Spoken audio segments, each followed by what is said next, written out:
Je m'appelle Brigitte Ravel, je suis retraitée du secteur privé et donc j'habite dans une résidence qui se trouve à Bagneux.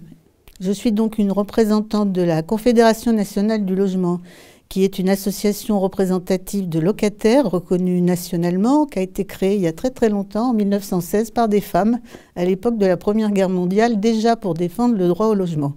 Cette revendication, elle reste d'autant plus d'actualité aujourd'hui. Je suis notamment responsable en Île-de-France. Il y a aujourd'hui pratiquement 800 000 demandeurs de logement dans la région Île-de-France.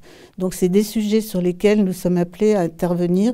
Le financement du logement, la construction sociale, les équilibres sociaux dans la région. Je pense notamment à la loi SRU, la répartition des logements sociaux et la conception même des logements sociaux, qui n'est pas un logement de relégation, mais qui peut être quelque chose de tout à fait innovant, performant et qui doit permettre à chacun de se loger où il veut et selon ses revenus. La résidence dans laquelle j'habite, c'est donc un logement locatif social qui est géré par le bailleur IDF Habitat. J'y suis à la fois responsable de l'association des locataires et aussi responsable régionale de la CNL Île-de-France.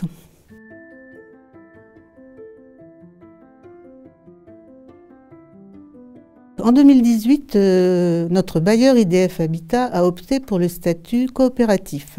Il en a informé les locataires, donc j'en ai été informée à titre personnel comme tous les locataires. Nous sommes devenus de fait, des locataires coopérateurs, ce qui change un certain nombre de choses pour nous. La part des locataires dans cette coopérative est de 25% des parts. J'ai moi-même pu assister déjà à une assemblée générale et nous avons pu d'ores et déjà y intervenir. Donc le fait d'être locataire coopérateur, ça encourage à s'investir plus pour nos droits, mais aussi pour se mêler des affaires de la gestion du bailleur, des orientations qui seront prises. C'est un peu l'esprit dans lequel nous souhaitons continuer à avancer. Moi, à titre individuel, faire partager cette innovation à d'autres et puis aussi qui s'impliquent. Et c'est une part qui ne doit pas être négligée. Il y avait déjà des processus de concertation, bien évidemment, puisque chez ce bailleur, comme chez beaucoup de bailleurs sociaux, il y a des conseils de concertation locative, j'en suis membre. Nous poursuivons donc tous ces processus de concertation.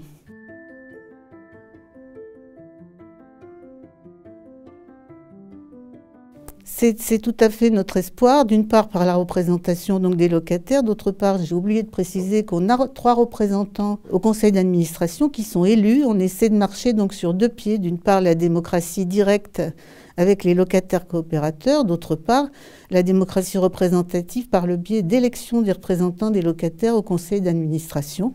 Nous espérons aussi que le modèle coopératif va faire bouger les choses, en Île-de-France notamment, puisque ça devient un modèle beaucoup plus répandu. Beaucoup de bailleurs se transforment aujourd'hui et il nous semble que c'est un modèle qui est hors un peu du dispositif ou des problèmes de prédation financière qu'on voit dans le secteur du logement. Ça protège, il y a des valeurs coopératives et les coopératives peuvent faire progresser beaucoup d'aspects sur la construction sociale, l'habitat participatif et l'accession sociale à la propriété. Donc ça nous semble une réponse d'avenir, mais on veut en être partie prenante. C'est-à-dire que nous nous plaçons en position à la fois d'être force de proposition et de revendication. Nous avons organisé une formation récemment, le mois dernier, avec nos adhérents et nos militants sur les coopératives pour leur expliquer à la fois l'histoire des coopératives, leurs fondements juridiques, leur fonctionnement. Voilà le travail qu'on souhaite faire et poursuivre.